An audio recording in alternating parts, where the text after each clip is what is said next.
أعوذ بالله من الشيطان الرجيم. بسم الله الرحمن الرحيم. يا أيها المزمل قم الليل إلا قليلا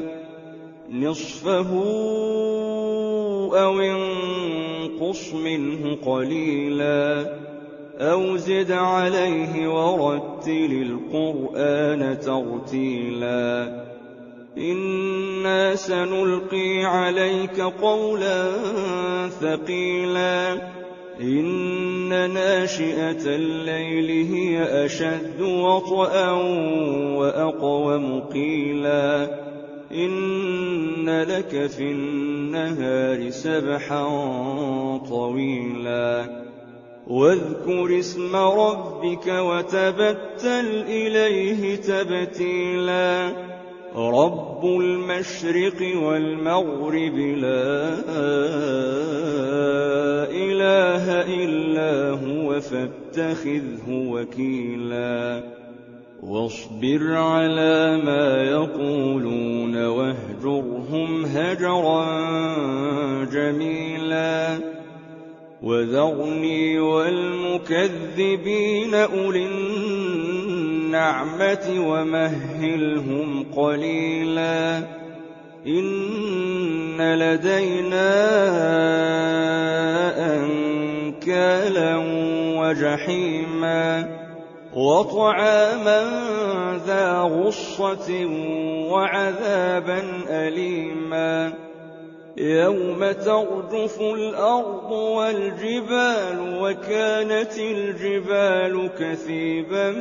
مهيلا إنا أرسلنا إليكم رسولا شاهدا عليكم كما أرسلنا إلى فرعون رسولا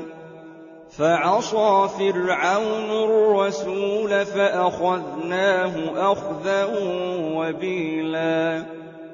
فكيف تتقون إن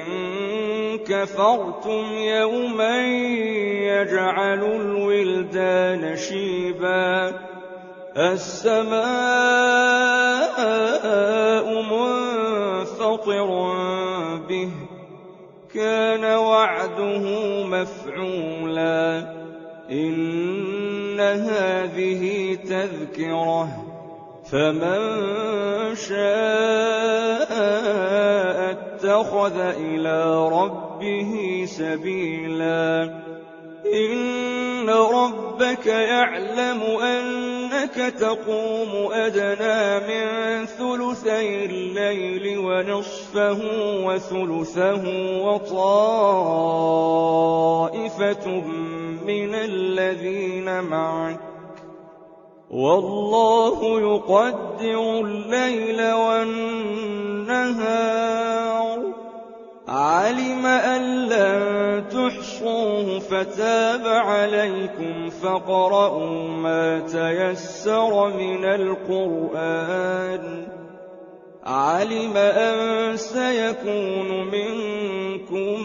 مرضى وآخرون يضربون في الأرض يبتغون من فضل الله وآخرون يقاتلون في سبيل الله فاقرؤوا ما تيسر منه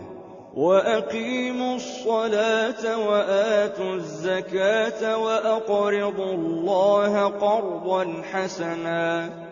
وما تقدموا لأنفسكم